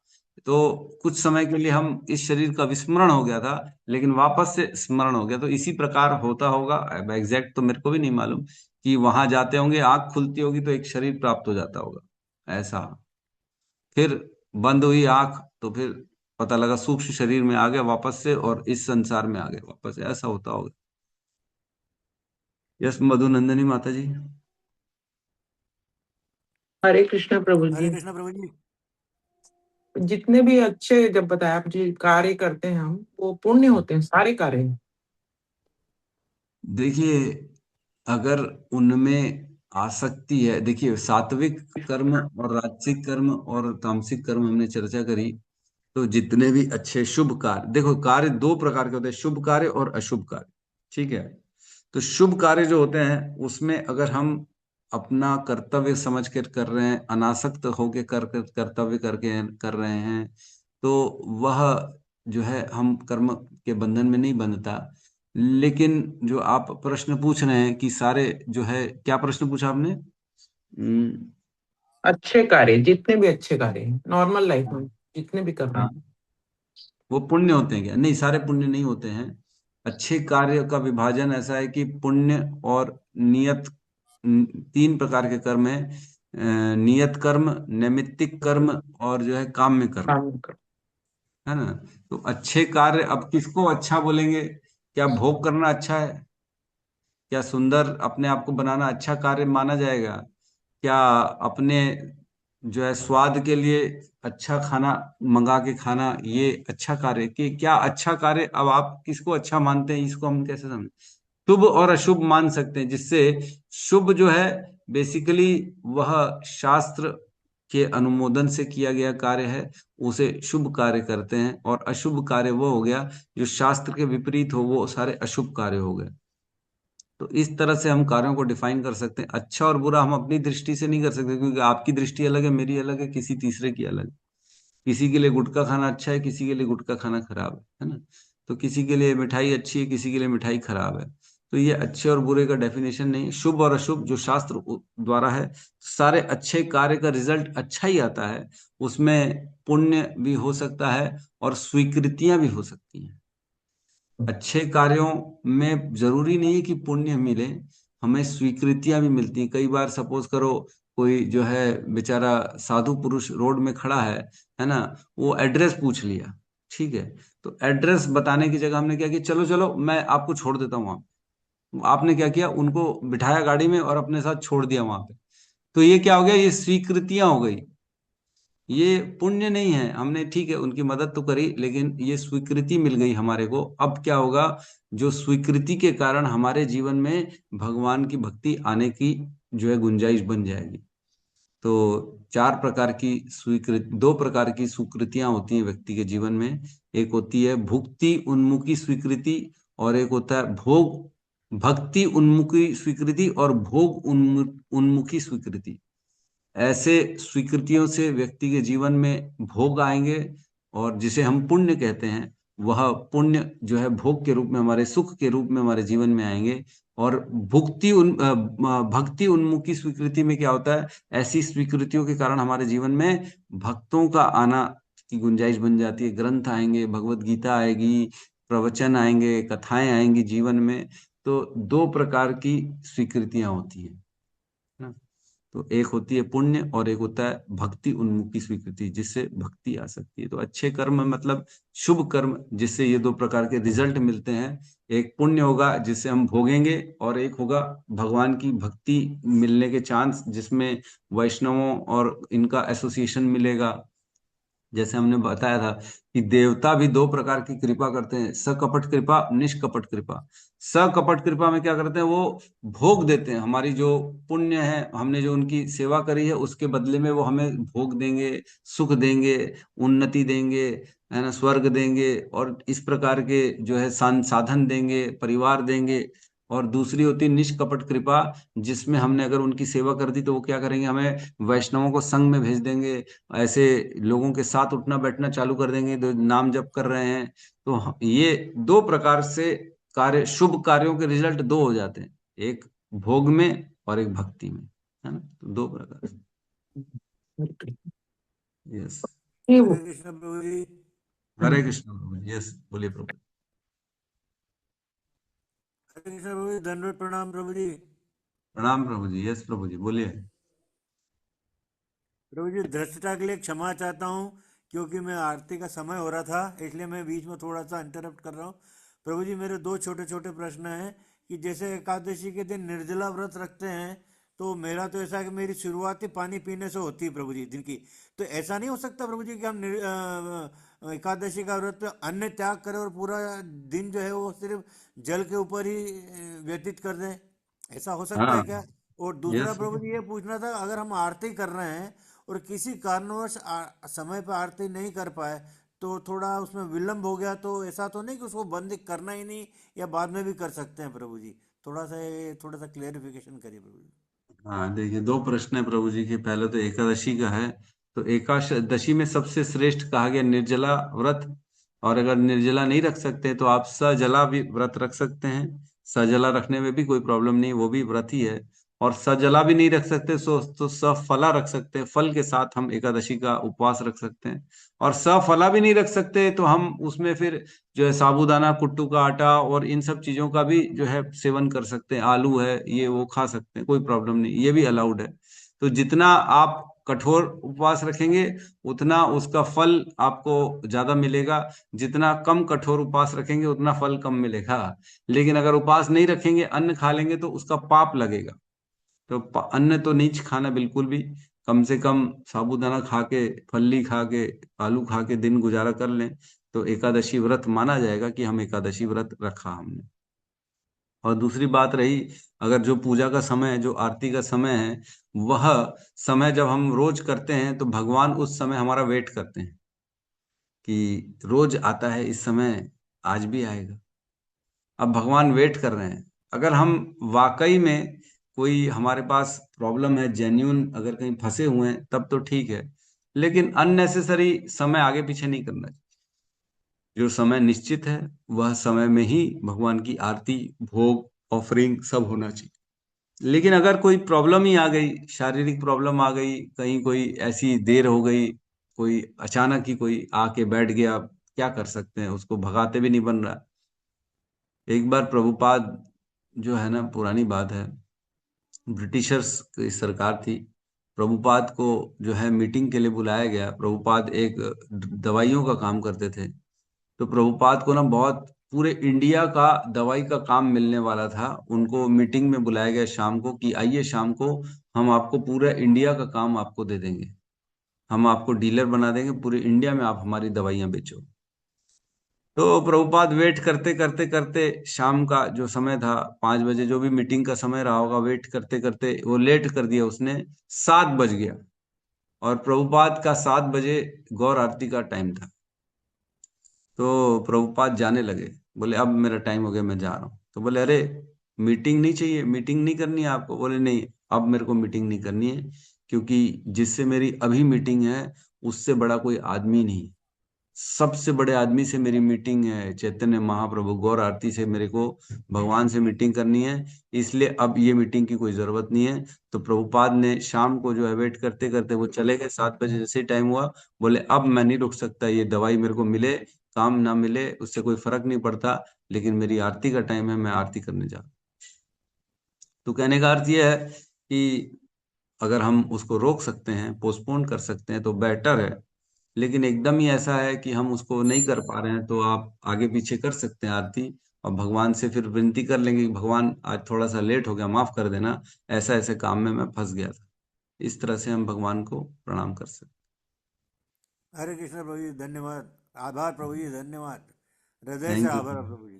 थैंक यू प्रभु जी, थैंक यू। यस, आनंदायनी माता जी। हाँ, हरे कृष्णा प्रभु जी। एक बार वो कूटम बीजम बोले ना, बीज को थोड़ा सा समझा दीजिए प्रभु, मैं थोड़ा सा कंफ्यूज हो रही हूँ। हाँ ठीक है। तो जैसे हम इस संसार में आते हैं, है ना, और हम कोई भी कार्य करते हैं तो हम उस कार्य के द्वारा एक बीज को आरोपित कर देते हैं, है ना। सपोज करो कोई पाप कर रहे हैं, है ना, तो पाप का हमने क्या किया, बीज आरोपित कर दिया। वह बीज कब अंकुरित होगा, कब बड़ा होगा, कब फल रूपी आएगा, लेकिन वह कार्य जो आज हमारे द्वारा सूक्ष्म रूप में कर दिया गया है, अब ये आने वाले किसी भी समय हमारे को फल देगा, उसको बीज कहते हैं। ठीक है। जी तो जी। यह बीज के रूप में हमारे साथ सदैव साथ रहता है। लेकिन अब इसका डिसीजन जैसे ही हो जाएगा कि इसके फल इस, जैसे आज कोई हमने कार्य किया, है ना, अब उसका फल जो है निश्चित हो गया कि आपके साथ भी ऐसा ही होगा। तो जैसे ही निश्चित हुआ कि ये आपके साथ ऐसी घटना होगी, तो वह अप्रारब्ध के रूप में हमारे अकाउंट में चला जाएगा। ठीक है। तो अप्रारब्ध के रूप में चला गया तो वो वेट करता है, अप्रारब्ध के रूप में हमारे समझ लो अकाउंट में पड़ा रहेगा। अब वो किसी भी जीवन में हमारे साथ आ सकता है। तो जिस जीवन में उसको आरोपित किया जाता है, अभी इसी जीवन में हमने आने वाले निकट भविष्य में या आने वाले भविष्य में उसको पाप को हमने आरोपित किया, उसको कहेंगे एकदम इनिशियल लेवल में, एकदम स्टार्टिंग लेवल में उसको बीजम कहते हैं। जिस समय उस घटना को हम करते हैं, बीज के रूप में आरोपित कर दिया, तो वह राइट फ्रॉम द बिगिनिंग, शुरुआत में उसको बीज के रूप में कहा जाता है कि मैंने बीज बो दिया है आज। तो पाप का बीज बो दिया, जी। अब वो कभी भी मिलेगा। तो फिर ये पाप का ही रहता है प्रभु जी, पाप का ही रहता है। हाँ, तो हम तो पाप की तो बात कर रहे हैं ना, कूटम हाँ, बीजम कर्म फलम। कर्म बना के, हाँ, पाप जो होता है उसका है ना। पाप के लिए ही तो बात कर रहे हैं हम, पाप के जी रूप में ही तो बात कर रहे हैं। जी जी। तो जैसे हम वह कर्म करते जाते, कर्म करते जाते, इसी तरह के गंदे कर्म करते जाते हैं, तो वो हमारे चित्त में संस्कार के रूप में बैठ जाते हैं। हम जानते हैं संस्कार जो होते हैं, बार बार वही सेम क्रिया करने से वह संस्कार हमारे चित्त में बन जाते हैं और आगे भी फिर प्रवृत्ति बन जाती है उसको करने की। तो जो वो संस्कार प्रवृत्ति के रूप में है, उसको कहते हैं कूटम। बार बार मतलब हृदय से होगा कि मैं गलत करूं किसी का, क्योंकि हमने कई जीवन में गलत करते आए हैं। सपोज करो कोई व्यक्ति है, उसको ना बच्चों को जो है रुलाना अच्छा लगता है ना। कई लोग होता है बच्चों को झापड़ मार दें जबरदस्ती, मजा आ रहा है, किसी बच्चों को छेड़ रहे हैं या गलत काम कर रहे हैं बच्चों के साथ। तो यह कार्य करते करते करते क्या होगा, जैसे हम मृगारी, मृगारी का हम जानते हैं एग्जाम्पल है ना। मृगारी क्या करता था, जो जानवरों को है थोड़ा सा काट देता था फिर तड़पाने छोड़ देता था। जब तड़पते रहते थे, तड़पते तड़पते वो उसका जान निकलती थी, तब मृगारी बोलता है ये मेरे को अच्छा लगता है, तड़पते हैं ना जानवर तो मेरे को अच्छा लगता है। तो ये उसके अंदर संस्कार बन गया कि तड़पा तड़पा के मारना। फिर अगले जीवन में जाएगा तो ये संस्कार खुद ब खुद उसको उत्साहित देंगे, उसको प्रेरणा देंगे कि ऐसा मारो और तुमको इसमें आनंद आएगा।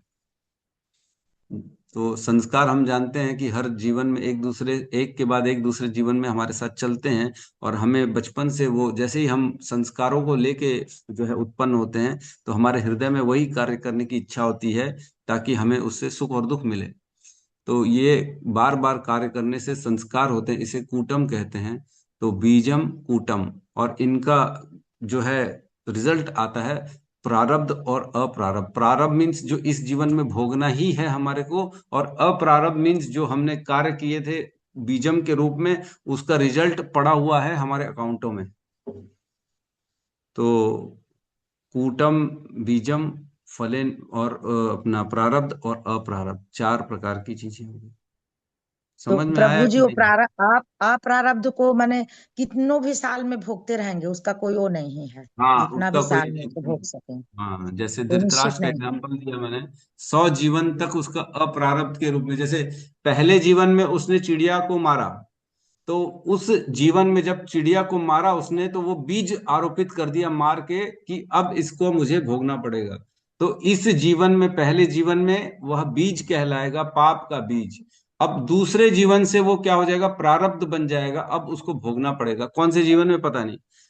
तो दूसरे से लेके 99 तक के जीवन में वो अप्रारब्ध के रूप में उसके साथ चलेगा, और 100वें जीवन में जैसे उसको मिल गया इस जीवन में भोगना पड़ेगा, वो प्रारब्ध हो गया, क्योंकि प्रारब्ध के साथ शरीर मिलता है। लेकिन जैसे शरीर बचपन का था, छोटा था धृतराष्ट्र, तो ऐसा नहीं था कि उसको उसी समय भोगना था। वह एक काल क्रम में जब वृद्ध होगा, उसके बच्चे बड़े होंगे, तब वह प्रारब्ध उसके जीवन में असर डालेगा, और एक दिन आएगा जब उसके भी 100 के 100 बच्चे मरेंगे।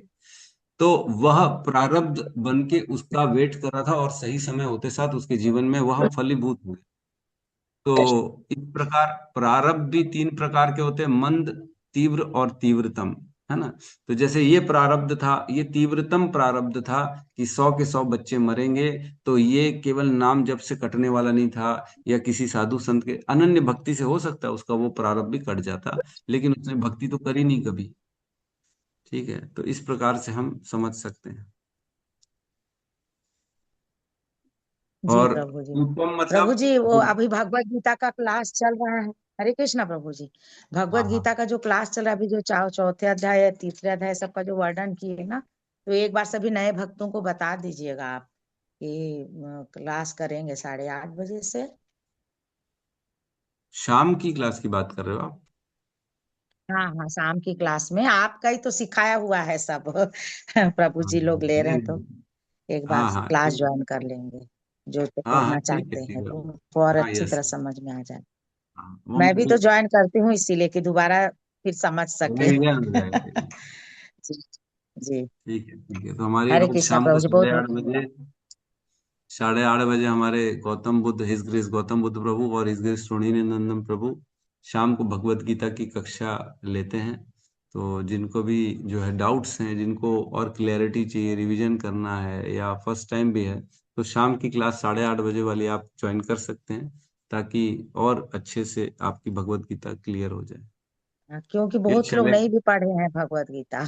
हाँ, जी। ये शैलेंद्र प्रभु कहिए। हरे कृष्ण प्रभु जी। प्रणाम। तो जी बेसिकली क्या है, मैं सभी भक्तों से सुन करके ही प्रश्न में आते हैं और सीखता हूँ, ये मेरा प्रयास है। तो जैसे एक माता जी ने प्रश्न किया कि जैसे हम कोई भी कर्म करते हैं या कोई भी शुभ कार्य करते हैं, तो उसके लिए मतलब कहीं ना कहीं हम बंधन में बन जाते हैं। तो प्रभु जैसे क्या है, ये जब से इस्कॉन में आया तब से थोड़ा सा समझ में आया कि हाँ, हमको यदि कहीं दान देना है, जैसे पहले तो क्या हम कहीं भी रास्ते में जा रहे थे किसी को भी दान दे देते थे, बट जब से इस्कॉन में आया तो समझ में आया कि हमको दान भी सही जगह देना चाहिए, नहीं देना चाहिए। बट कभी कभी ऐसा हो जाता है कि हम डिफरेंशिएट प्रॉपर तरीके से नहीं कर पाते। हो सकता है वो वाकई में वो नीडी पर्सन है या उसको जरूरत है, लेकिन हम जब से ये चीज जाने तो हम हो सकता है कि नीडी पर्सन को भी नहीं कर पाते हैं या राइट पर्सन उसको नहीं कर पाते हैं। तो कभी कभी प्रभु मतलब मेरे मन में ऐसा आता है कि यदि हम नहीं कर रहे हैं, जैसे मैंने भी सोच लिया कि नहीं, सबको नहीं करना है, यदि जब प्रॉपर रीजन पता होगा तो ही करना है हमको। लेकिन उस ये सब चीजों के बीच में कहीं कहीं एक्चुअल नीडी पर्सन को हम मतलब छोड़ देते हैं। तो कभी मन में आता है कि कहीं हम वो भी तो गलत कर रहे हैं क्या। तो आप चाहते हैं कि आपको नीडी पर्सन की मदद करनी है, तो नीडी पर्सन की मदद करके आप पुण्य चाहते हैं। नहीं, पुण्य तो नहीं, मतलब वो तो पता है कि पुण्य यदि चाहेंगे, मतलब पुण्य नहीं चाहिए, लेकिन ऐसा है कि हो सकता है कि वो तो पता है कि यदि सबसे अच्छा दान है कि हम भगवान की भक्ति दे दें, सबसे बेस्ट दान वही है। बट एक्चुअल हम्म में कभी हो सकता है कि राइट, मतलब उस समय में जैसे आपने बताया कि यदि उसको वाकई में जरूरत है तो उसको अपन कुछ दान दे सकें, तो वो डिफरेंशिएट, बेसिकली डिफरेंशिएट करने में कभी कभी। देखो मेरी बात सुनिए, अगर नीडी पर्सन भी है, सपोज करो किसी को पैसे की आवश्यकता है, उसको खाना खाने के लिए, उसको भूख लग रही है, उसको दाल चावल खाना ही है, सपोज करो, है ना, और वो आपसे पैसा मांग रहा है, 2 दिन से भूखा हूँ भैया मुझे पैसा दे दो, ठीक है, आपको देना भी चाहिए। अगर वाकई में आपको जीव दया है और आपको ऐसा लग रहा है कि इसको मेरे को खाना खिलाना चाहिए, तो आप जाओ उसको खाना खिला दो, भगवान को ऑफर करो और उसको खाना खिला दो। लेकिन अगर आपके पास समय नहीं, आप बोलोगे मैं पैसा दे दूं चले जाऊं, तो इसमें क्या होगा कि आपको पुण्य मिलेगा, और आपको उस पुण्य के बदले में आपको स्वर्ग तक जाना पड़ेगा, है ना, स्वर्ग तक जाएंगे पुण्य रहेगा। वही तो देख रहे हैं हम यहाँ पे कि पुण्यों को भी काटना जरूरी है, नहीं तो पुण्य को भोगने के लिए भी दोबारा जन्म लेना पड़ता है। तो हम एक्चुअल में किसी की मदद हम नहीं करते हैं, सबके जो प्रारब्ध होते हैं उनको वो भोगना ही पड़ता है। आप चाहें तो किसी का उद्धार नहीं कर सकते, किसी को दुख से दूर आप नहीं ला सकते, आपके अंदर शक्ति नहीं है कि आप किसी की मदद करें या आप किसी के विपरीत परिस्थितियों को पॉजिटिव कर दें, आपके अंदर क्षमता नहीं है। वह केवल और केवल भगवान के अंदर है, और भगवान अगर आपके माध्यम से किसी की कराना चाहते हैं तो वो ऑटोमेटिकली करा लेंगे, है ना। अगर हम को ये लगता है कि मैं इसकी मदद कर रहा हूं, तो मतलब हम क्या सोच रहे हैं, मैं अपने बल से किसी का दुख दूर करने में सक्षम हूं। तो हमें ऐसा भावना नहीं रखनी है कि मेरी ये योग्यता है कि मैं किसी का दुख दूर कर सकता हूँ। तो ये बड़ा गहरा विषय है प्रभु, इसमें जितना आप गहराई में जाएंगे उतना जो है क्लैरिटी, मतलब क्लैरिटी तो हो जाएगी, बट कंफ्यूजन भी बढ़ता चला जाएगा, है ना। तो बेहतर है कि ठीक है, अगर आपको ऐसा लग रहा है तो आप कुछ खिला पिला दो उनको, भगवान को ऑफर करके, वो ठीक है, उनको काइंड में मदद कर दो। अगर किसी को पैसा मत दो बेसिकली, अगर किसी को कोई भी हेल्प चाहिए तो आप जाके करा दो, और उसके बाद वह कार्य को भगवान को अर्पित कर दो। जैसे हमने बोला है कि रोज अपने कार्यों को भगवान को अर्पित कर देना चाहिए हमारे को, कायेन वाचा मनसेन्द्रियर्वा, बुद्धि आत्मावानुस्मृत स्वभाव करोति यत् यत् सकलम परस्मै नारायणायति समर्पयेत। हे भगवान, मैंने जो जो कार्य किए सब आज आपके चरणों में समर्पित है। मैं नहीं कर सकता, यद्यपि मैंने जो भी किया है आपकी द्वारा, आपकी शक्ति के द्वारा, आपकी बुद्धि के द्वारा, आपने जो बनाया, मुझे इस योग्य बनाया कि मैं कर सकूं, इसलिए मैं कर पाया, और ये आप ही को समर्पित है। इस प्रकार से हमें रोज के कार्य भगवान को समर्पित कर देना चाहिए। तो थोड़ी बहुत आप मदद कर सकते हो, ऐसी कोई बात नहीं है, लेकिन भावना ये होनी चाहिए कि भगवान के द्वारा हो रहा है, मैं नहीं हूं करने वाला। ठीक है, तो इस प्रकार से जी भावना रखेंगे तो हम कर सकते हैं। नहीं तो क्या है कि देखो, हम वैसे ही इतने बद्ध अवस्था में कि हमारे अंदर ये शुद्ध भावना आती ही नहीं है। हमेशा यही हमें लगता है कि करने वाला मैं हूं, है ना। अहंकार विमूढ़ आत्मा कर्ता अहमिति मन्यते। हमें लगता है करने वाला मैं हूं, इसलिए हम कर्म के बंधन में फंस जाते। तो विचार शुद्ध हो जाए तो आप कर सकते हो, विचार अशुद्ध है तो नहीं करो। भगवान का नाम दे दो, भगवान के ऑफर्ड फूड दे दो, भगवान को समर्पित किए हुए कंबल आप दे सकते हो। भाई भगवान को ऑफर कर दिए पहले, अब वो क्या हो गया, कंबल हमारे नहीं हो गए, वो भगवान के हो गए, उसको जाके बांट दो आप, वो कोई प्रॉब्लम नहीं है उसमें। जी, थैंक यू प्रभु जी। प्रभु जी एक प्रश्न और है। तो हम्म। जैसे कि अभी था कि बीज और उसका संस्कार एक आया था कि जब हम कोई भी चीज करते हैं संस्कार बनते हैं। तो प्रभु जैसे ये है एक नॉर्मल टर्म्स में भी यदि हम कोई चीज को प्रैक्टिस करते हैं तो वो संस्कार बन ही जाते हैं। तो मुझे ऐसा, इस संस्कार बनने से हम कैसे बच सकते हैं? तो यही तो बात संस्कार चल रही नहीं है। बने।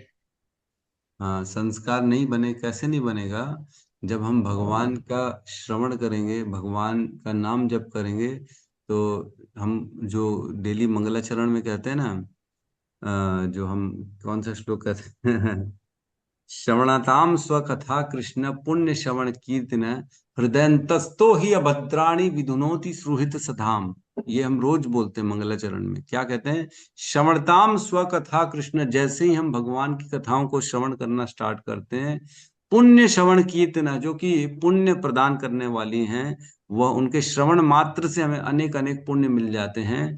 हृदयंतस्तो ही अभद्राणी, जो हृदय में हमारे अभद्र हैं, जो हृदय में हमारे गंदे संस्कार हैं, जो गंदे विचार हैं, विधुनोति सुहृत सताम, वो क्या करते हैं, भगवान उसको धोना चालू कर देते। तो भगवान के बारे में जितना जितना हम सुनते हैं, उनका नाम जप करते हैं, तो उससे जो हमारे हृदय में अभद्र होते हैं, जो गंदे विचार होते हैं, जो संस्कार होते हैं, वो धीरे धीरे धुलना चालू हो जाते हैं। ठीक है प्रभु। जी जी, थैंक यू सो मच प्रभु जी, thank you so much. Yes yes, Hare Krishna. Yes Krishna. Urjeshwari. दंडवत प्रणाम प्रभु जी। यस माता जी, बोलो। थोड़ा बहुत समझ में तो आया है, पर अध्याय हाँ 9 का 34वां श्लोक मन मना भम, उसमें नीचे जो हाँ। दिया है उसको और अच्छे से समझा दीजिए। भक्ति सिद्धांत सरस्वती गोस्वामी ने चैतन्य चरितामृत 5म अध्याय आदि लीला 41 से 48 के अनुभाष्य में उद्धृत किया है। इसको पूरे नीचे तक भ्रमित करके धन कमाते हैं। इसको आप अपने शब्दों में अपने श्रीमुख से क्या भगवान कहला रहे हैं, मतलब ये मुझे बहुत अच्छा, ये चैतन्य चरितामृत 5म अध्याय आदि लीला 41 से 48 के अनुभाष्य में उद्धृत किया है।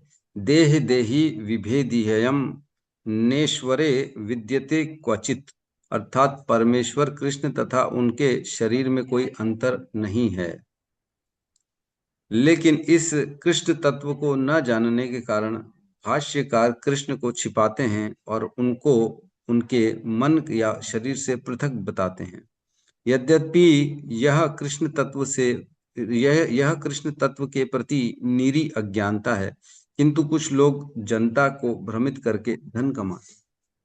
तो इसका अर्थ ये बता रहे हैं कि कुछ लोग ऐसे हैं जो कृष्ण तत्व को न जानने के कारण कृष्ण और उनके शरीर में अंतर करते हैं। उनको लगता है कृष्ण तो जो है, जो इस संसार में आए थे ना, वह कृष्ण नहीं थे, वह तो एक व्यक्ति था और हमारे जैसे शरीर थे ना। वो आता है ना एक श्लोक, इसी में कहते हैं अवजानन्ति माम मूढ़ा मानुषिम तनु आश्रितम। लोग क्या सोचते हैं, मुझे नहीं जानते, उनको क्या लगता है मैं मनुष्य का शरीर लेके इस संसार में आया हूं। अवजानन्ति माम मूढ़ा मानुषिम तनु आश्रितम, मैं मनुष्य के शरीर का आश्रय लेके इस संसार में आया हूँ। परम भावो अजनंतो मम भूत महेश्वर, मेरे परम भाव को नहीं जानते हैं और ये नहीं जानते कि मैं सभी का स्वामी हूँ। तो यहाँ पे वही कह रहे हैं कि कुछ लोग ऐसे होते हैं जो भगवान कृष्ण को ये बोलते हैं कि वो एक व्यक्ति था और वो बड़ा प्रभावशाली व्यक्ति था, बड़ा उन्नत व्यक्ति था, लेकिन वो भगवान नहीं था, है ना। ये लोग कहते हैं और इस कारण से वो अलग अनेक अनेक प्रकार के प्रवचन भी देते हैं, लेक्चर्स भी देते हैं, धन भी कमाते कई लोग, और ऐसे लेक्चर दे के और लोग उनको फॉलो भी करते हैं। तो ये गलत है और ऐसा नहीं करना चाहिए। वो भ्रमित करने के लिए ऐसा कार्य कर रहे हैं, जबकि यहाँ भगवान कह रहे हैं कि मेरे को अपना मन दो और मुझे केवल मन देने से तुम मुझ तक प्राप्त हो सकते हो। तो भगवान एक दिव्य हैं, भगवान कृष्ण भगवान है, तभी हम उनके धाम जाएंगे। वो कोई मनुष्य नहीं है। अगर वो ऐसा करते, माम ए विशिजुक्तेवम आत्मानं मत पराणे, मेरे पास आओगे तो अगर कोई मनुष्य के पास जाना है तो हम उनको मन देंगे क्या? वो मनुष्य नहीं है, वो भगवान है, तभी ऐसे करे तुम मेरे धाम में आ पाओगे। तो अनेक अनेक प्रकार के भाष्य होते हैं और हम इसका एक बार जो है आदि लीला का पूरा पढ़ लेंगे कि क्या लिखा है इसमें, तब हम और अच्छे से इसको समझा पाएंगे। ठीक है माता जी प्रभु जी। Yes yes. अंशिमा माता जी। हरे कृष्णा प्रभु जी, धन्यवाद।